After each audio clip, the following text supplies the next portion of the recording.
Hi and welcome to Your Krav Maga. My name is Marcus Corval and today I'm going to react to self-defense videos. Here we go.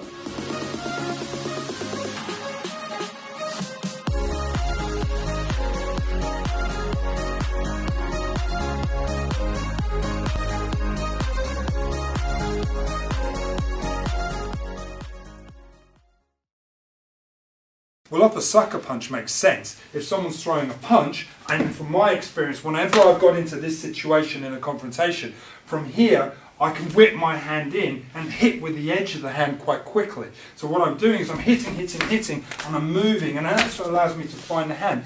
But it's the whip of the hand and the fact that you're hitting with the edge of the hand and driving down into the carotid that actually gives you that instantaneous effect of knocking the guy out. That's the first one. Secondly, sometimes when you've got your hand stuck on the inside and the guy's pushing past, this also works from my experience, that what you can do as you're flying past is to switch to the other side. So you steer it away, and as you're steering it away, you hit that way, you hit that way. So you literally just, in the medley or the struggle of the movement, you steer it and you hit. And the final way that I found, for me, that's worked quite well, quite successfully, is always to double up. So when I hit one side, to switch to the other side. And that is essentially the same as when you're doing a cross choke in jiu-jitsu. Okay, and you're going in this position and you're crossing and you're restricting both sides. But what you're quickly doing is going 1-2 or 1-2 or 1, switching to the other side. And that is one way to actually choke someone out or chop someone out. This isn't real, or is it? restrict their arteries and pass them out quite quickly.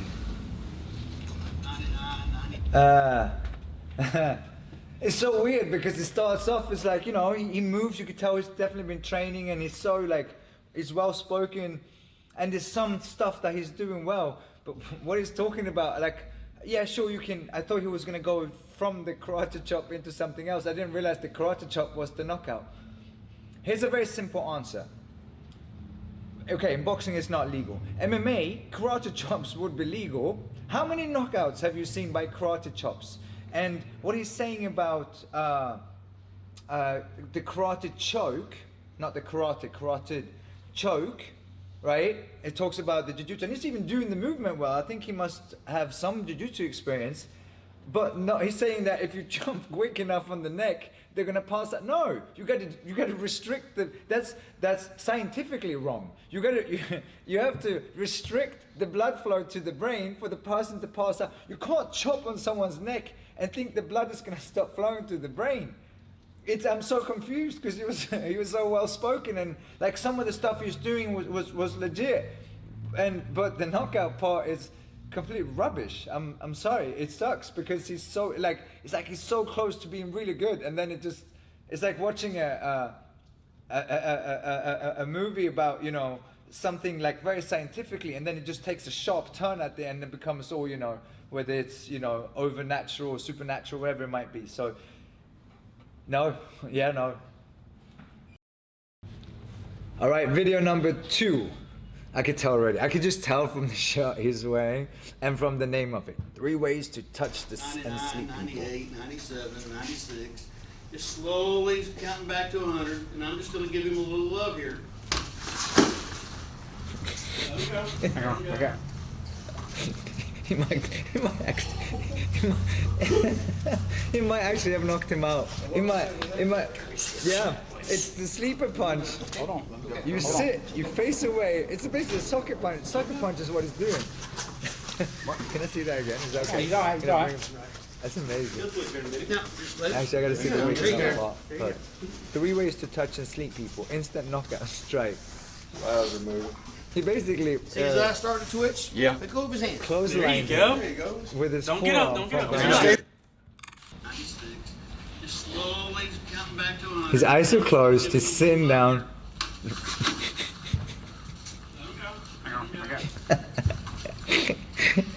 Oh my god. This is amazing. Alright, yeah, no.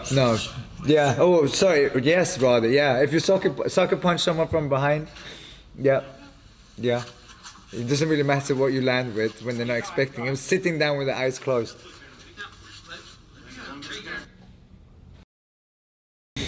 Video number 3. we can do to able to save your ass if you get yourself there. Let me show you the basic first one here so you know. Somebody punched me in the face. So punch me in the face, boom, straight to the eye. Very straightforward. So let's go slowly. So he punched, bang like that. So straight to his eyeball. No more eye left. Meaning, no more pretty girl for you. If you got a nice woman, you get a messed up eye. Problem. So he punched me this eye, so this hand the same. So this hand have to be like this on the eye. That first one. Second one you can't do if somebody hook me. So when it comes to hook, boom like that to the body. The hook this side you can see, boom like that to the body. It's funny. I love him, by the way. I love his accent. I love his personality here. He's funny. He's good. You could tell he moves. He can move. He's talented. He's blocking. I like aspects of Wing Chun. I think it's good. You know, it's a little older, but there has a lot of functionality to it. And we also eye gouge, and anytime when you can close your hand and hit with a closed hand or with a palm strike. Personally, I think in a street situation, I like his movement, I like how he's deflecting things, but personally, I just think it's a little easier to inflict the shock pain that you want on the brain where you hit, because it's easy to break your fingers, and yeah, if you have the precision to go for the eye, but you could tell it's got years of training, right? And it takes years to develop that type of precision, especially under high stress. So I would go, I like what he's doing, but I would use a closed hand and punch or a palm strike rather than eye gouging from that position. But I want to see more of him. I like him.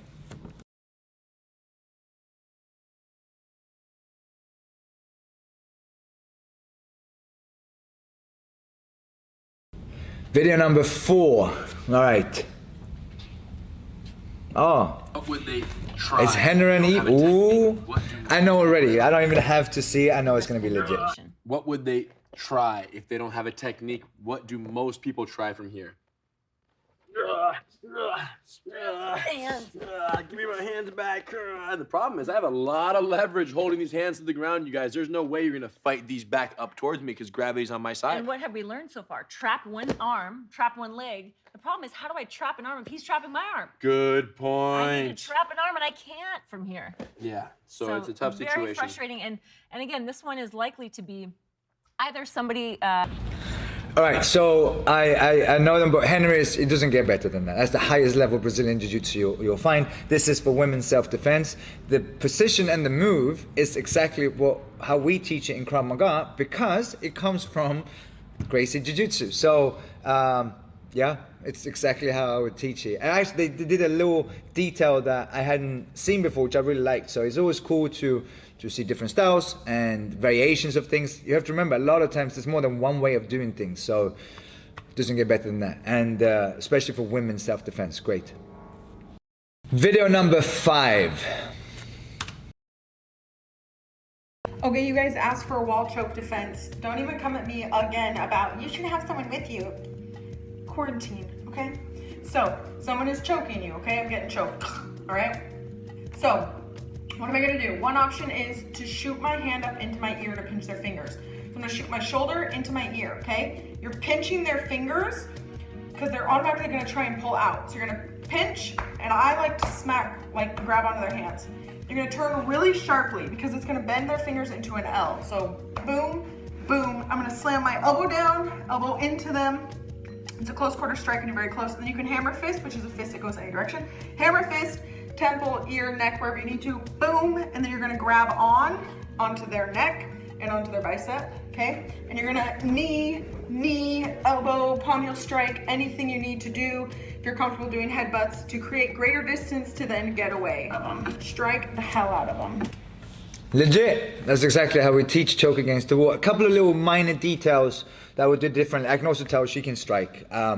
At first, I didn't think this is gonna go well because she's by herself, not having someone who's choking her. And then she mentions the quarantine, and I just thought it was funny. I was thinking it must be someone that you're around, but if she might be in a different city or country where there's no one that she knows and she's really quarantining, besides the point. What she's defending is legit. She does it really, really well. A couple of little details. She comes off the wall with her shoulders. If someone is really pushing you into it, to the wall, you really kind of want to almost like melt into the wall by lowering the other shoulder, like you're drawing a U with the other shoulder.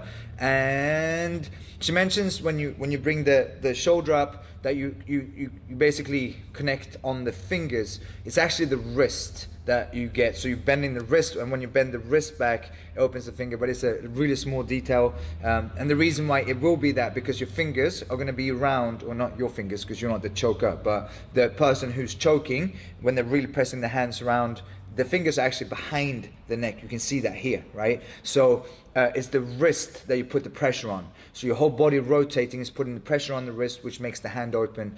Her strikes were great. And oh, one more thing. She talks about striking to the temple, to the side. I love that people give target areas, but honestly, it's really hard to pinpoint where you're going to land the strike. You can say to the vulnerable areas, and if someone doesn't know, it's great to make that detail. Temple, eyes, nose, and so on, right? But anytime when it gets very specific, in my opinion and my experience, it's just too specific. I'm going to punch them in the right eye. I'm going to punch them in the left eye. Just punch to the vulnerable areas. And obviously precision is great, but it's very hard to say exactly what you're going to do. Once you get out of the defense, I can never tell you what to do from there, because the situation is dynamic, right? So the person in front of you, it depends on how they react. Maybe you throw that first knee and they're down, and that's it. Maybe you get out of it and they run away. Maybe they get out of it and they double leg you afterwards, right? So there's so many different options that can happen. So it's more important to give you tools to have in your toolbox than specifics on what to do once you get out. But again, small details. Video number 6. All right. Victim has become an internet hero after he turned the tables on his tormentor. Take a look. It was all caught on tape on Monday. Casey Haynes, the bigger boy on the right, is seen being punched several times by a smaller boy. Suddenly, though, Casey then just body slams the other boy and sending the other boy scampering off. The video has gone viral, and a Facebook page supporting Casey has more than 45,000 fans. I have seen that video before. It took me a second. For a split second, I thought the little boy was going to be the person that was bullied. Obviously, I realized fairly quickly that wasn't it. And then I remember I've seen this. And I actually spoke about this teaching a class a couple of days ago. I love that he fought back. I love what he did. I bet you no one messes with him anymore. Can I swear on here? No. No one will mess with him after that. The problem is with what he did. I'm glad the other kid is okay. Even though he's a bully, he obviously doesn't deserve to die, and it could have ended really, really bad. He could have, broken his neck. He could have, he could have had trauma, bleeding on the brain after that. Here's the problem. Because school, and I know I'm going to step on some toes, because especially here in California, I know it's a big deal. If you don't let a child stand up for themselves and teach them how to stand up for themselves, this is what's going to happen. Because if they have that type of personality, they will take until they can't take anymore. And then that's the response, right? And if you teach a kid to stand up for themselves from a young age, because they're going to need it for the rest of their lives, right? To be able to stand up for themselves, not to be an a-hole, or not to be a violent or an aggressive person, but just to be able to stand up for themselves. Do you think that was the first time? Do you think that was the first time those kids bullying him? Of course not, right? And he doesn't deserve that. That's going to have an effect on him for the rest of his life. And I think actually that moment might have changed the future trajectory of his life. I'm hoping that's going to be the moment where he realizes that I have the right to stand up for myself, and I can stand up for myself. And those other kids definitely realized that he can stand up for himself, right? So, but imagine the thousands, if not hundreds of thousands, or maybe millions of children that don't learn and live their lives later on for the rest of their lives with that trauma of having to have hated school. I'm so glad that he stood up for himself. I'm so glad that the other kid stood back up and seems to be okay. And hopefully they learned a lesson. And it's better to put them in martial arts early so that they don't have to snap like that. Or worse yet, we see it in the US all the time. One day come back to the school with a gun, right? So what would you say as a body slam as a self-defense technique? we teach bear hugs very early on for this very reason, right? Like, he's clearly really strong, and it picks this kid upside down, picks him up upside down. I always say when we teach bear hugs, you have to make sure you get your feet back to the ground before you do anything else, because when you get lifted, the ground becomes your biggest enemy. So it's really, really important to understand that and understand how to get your feet back to the ground, how not to get lifted in the first place, how to get your feet back to the ground, and what to do if you do get lifted, because that can be really, really bad. Video number 7. Self-defense. One of my favorite shows. Okay, this is about escaping with your life. So, strike, scream, and run. All right, let's try it.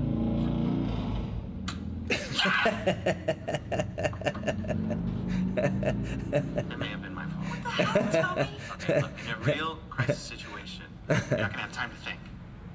Okay, so just remember IAATG. It's all about the groin. I forgot about this. I've seen all episodes and all seasons. I love The Office. He's not wrong. Strike, scream, and run. You can scream while you strike, and if you have the opportunity to run. I love that they say you won't have time to think, which is true. When you have, people will have to understand, when you're in a self-defense situation, you have adrenaline pumping and high stress, right? You don't function like the way you normally do. The best way of putting it is, if you ever played charades and you try to, act something out, a sentence out, and it's under a time limit, right? And you can't come up with anything, and that's in a safe environment while having fun. Imagine if it's you fighting for your life, right? So, and then he says the acronym, this long acronym. All you have to think about is all about the groin, right? The acronym for that. So it's funny because we kind of do it too, but and law enforcement, military use acronyms a lot, and the reason why is because it's very quick, right? ACT. For gun defenses, for example, we have RCAT. There's a lot of different acronyms that can be very good, but I love how they play on actual factual self-defense scenarios or things to do in self-defense. But yeah, no, I love it. Good find. So again, my name is Marcus Corval, and I've been watching some self-defense videos. Some were great, some were okay, and some were outright horrendous and would never work in a real life situation. If you look at self-defense videos, please, just like anything else in life, make sure that you look at the source. You can look the people up, you can look the website up, and figure out if they come with credibility. For more self-defense videos, please visit yourkramaga.com and learn some realistic street self-defense. I promise you will never regret it.